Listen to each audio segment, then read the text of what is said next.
Hello, everyone. My name is Alex Grant, and welcome to Immigration Update Desk, where we turn fast-moving policy changes into clear actions you can use today. January 2026 is opening with immigration developments that directly affect how and whether many immigrants should travel right now. And that means green card holders, visa applicants abroad, students and workers on temporary status, and families waiting on immigration benefits are all facing a more complicated landscape than they might have expected a few months ago, because entry rules are tightening, screening is increasing, and enforcement priorities are becoming more visible at airports, land ports, and within interior checkpoints. So for anyone thinking about leaving the United States or trying to return, this is not a moment to travel casually or without understanding what has changed and how your personal history intersects with the current environment. In this expanded briefing, I will explain, in plain English and with practical detail, the most important travel and deportation-related updates as of January 2026, what policies are now in effect or being applied more aggressively, who is most affected by them, how officers are approaching green card, reentry questions, and secondary inspection, how pending cases like adjustment of status or naturalization can be disrupted by poorly timed trips, what specific documents you should carry and how to organize them, what to do if you are stopped or referred to secondary, and the decision framework to use before you book any ticket so you can protect your status, your timeline, and your family. If this helps, please subscribe to Immigration Update Desk, tap the bell, and like the video so you get updates straight to your phone when agencies issue new guidance. Because small timing differences, like filing a travel authorization 2 weeks earlier or carrying one extra document, often mean the difference between a routine return and a stressful delay. Let's begin with what changed around travel and visa entry, understanding that much of the impact people feel comes from how existing rules are being enforced more tightly. At the beginning of January 2026, new operational guidance and restrictions were layered on top of earlier policies. And while the exact language varies by agency and post, the practical effect is the same. People outside the United States who do not already hold a valid U.S. visa or who are awaiting issuance after interview are more likely to encounter pauses, additional vetting, or delayed printing even if they were previously approved for immigrant visa or green card processing, and some consulates have slowed scheduling for certain nationalities due to security reviews or resource constraints. It is important to say this clearly and without adding unnecessary fear, because precision matters in immigration.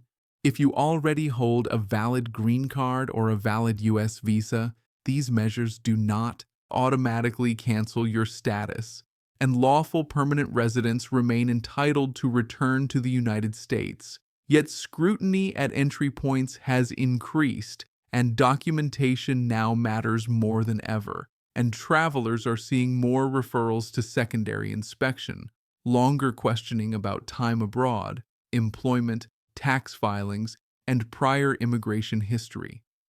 For visa applicants abroad, the situation is less predictable.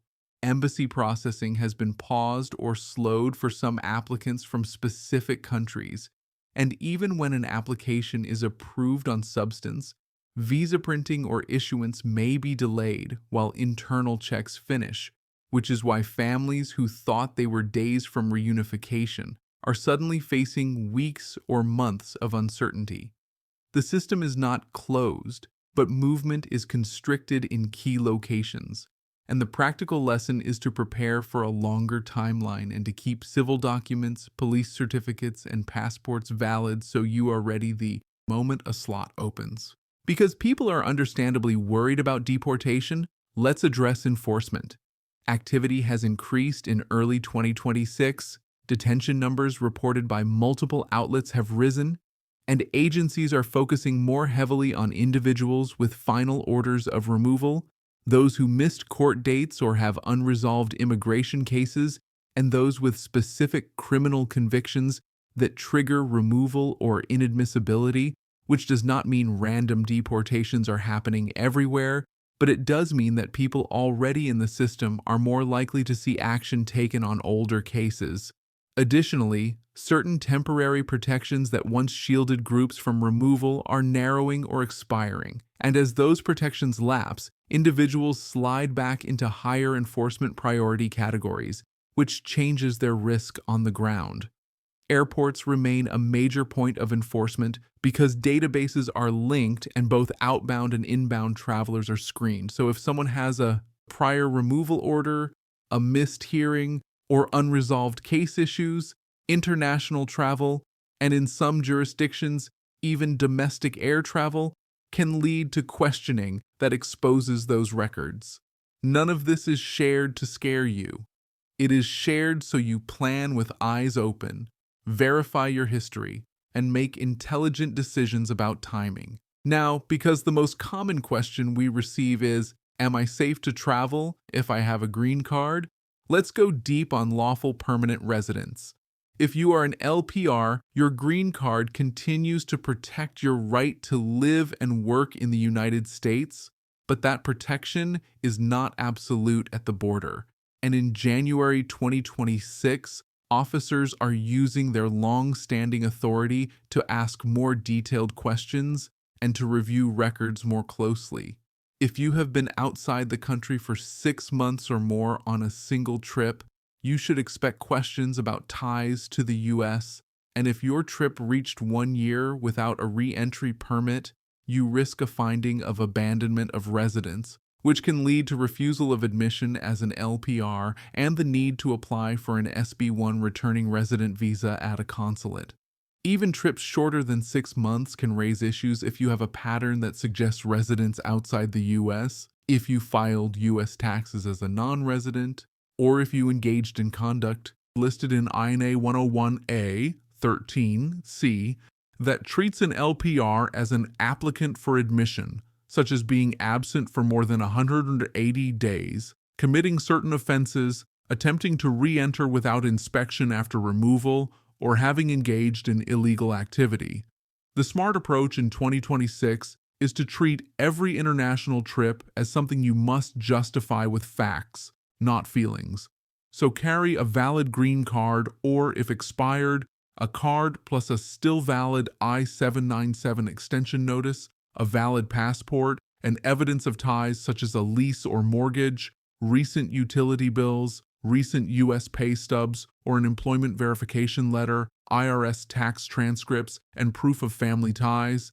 And if you anticipate extended travel for work, care, or study, apply for a re-entry permit before you depart so you can stay abroad for up to 2 years without risking abandonment.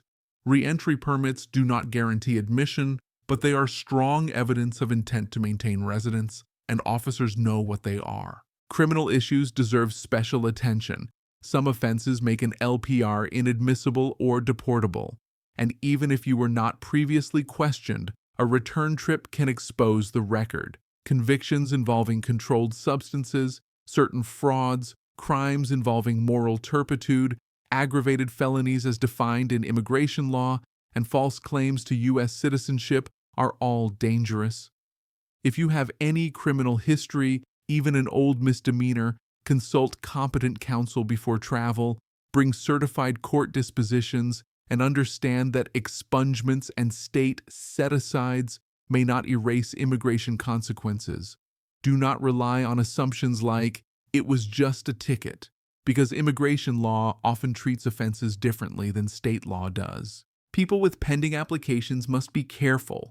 If you have filed for adjustment of status, do not leave the U.S. unless you have an approved advance parole document, because departure without AP abandons most I-485s, with limited exceptions for those maintaining valid H-1B or L-1 status who travel with the proper documentation. If you filed naturalization, international travel is allowed, but be mindful of continuous residence and physical presence requirements, because a trip of 6 months or longer can interrupt continuous residence unless you establish that you did not break it, and long trips can reset state residency for jurisdictional purposes.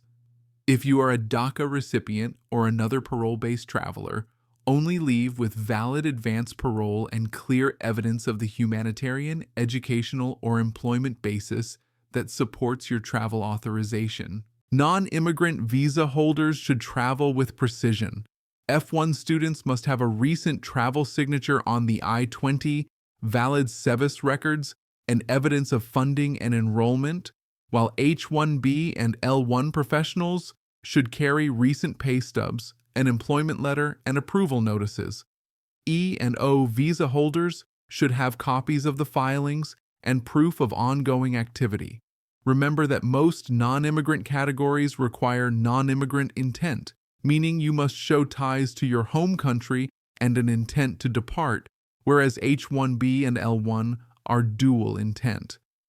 If you are switching employers or recently changed status, make sure the change has been approved before travel or have a strategy for stamping and re-entry that your counsel agrees with, because arriving mid-change can produce confusion at the port of entry. Secondary inspection is not a punishment, it is a process. Officers can refer you to secondary for many reasons: name hits, common birth dates, travel patterns, document questions.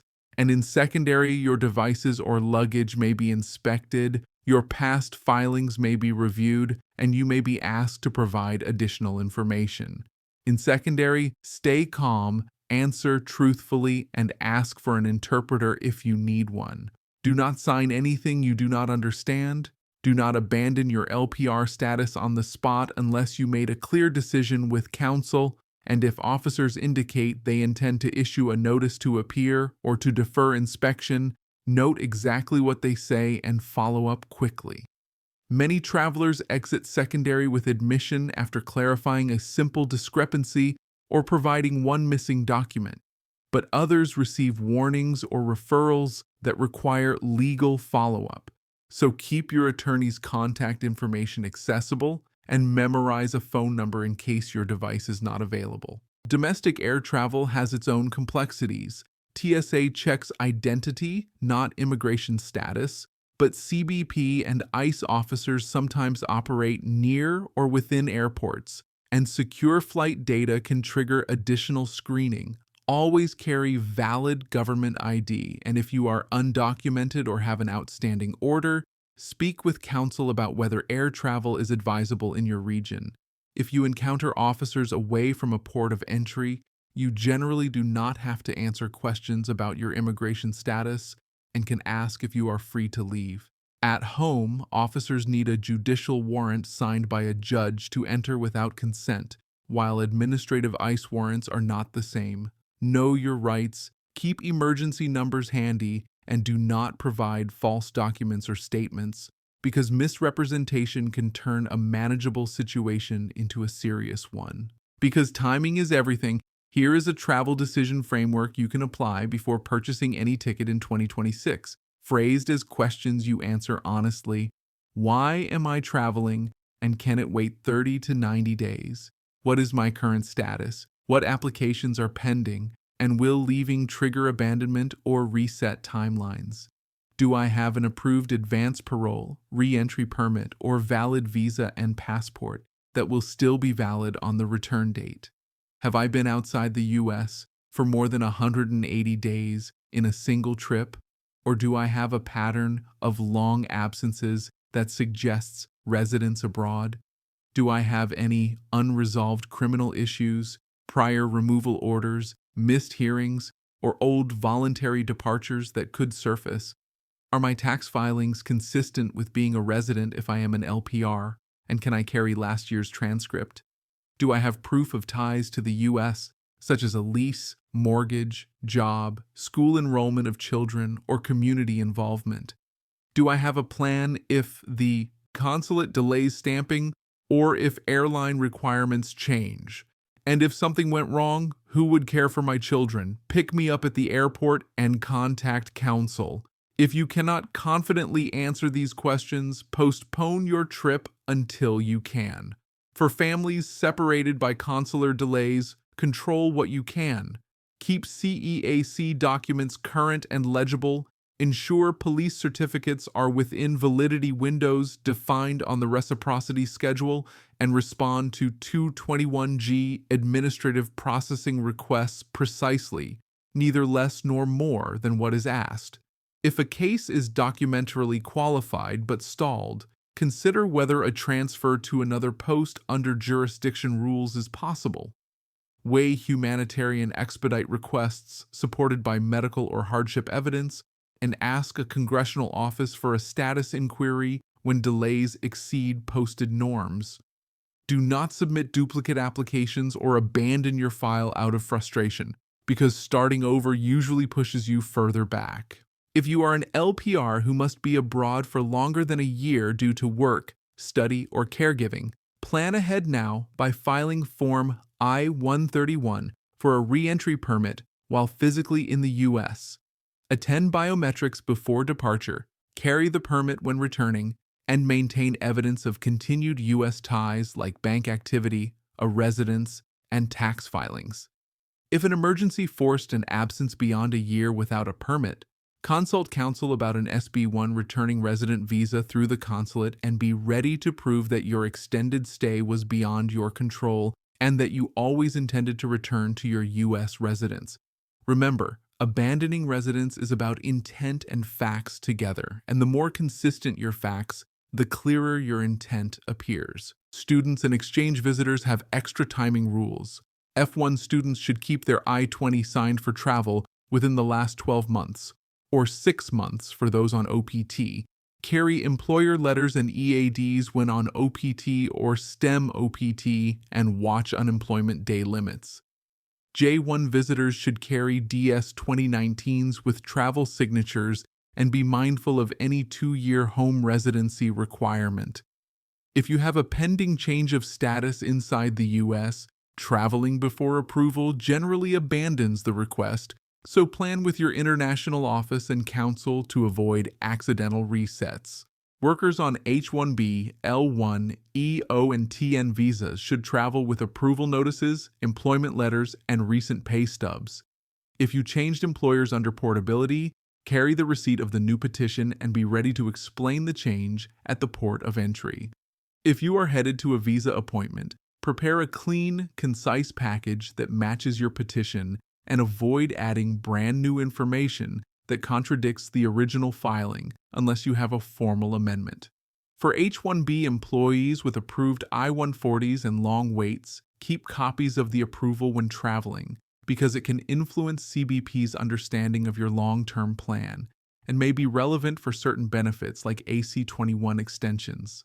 Because many problems are avoidable with organization, build a travel folder that lives in your carry-on and a secure cloud folder you can access from anywhere. Include your passport, green card or visa, any extension notices, re-entry permit or advance parole, recent tax transcript and pay stubs if applicable, leases or mortgage statements, a list of critical phone numbers, and scanned copies of every immigration document you have filed or received.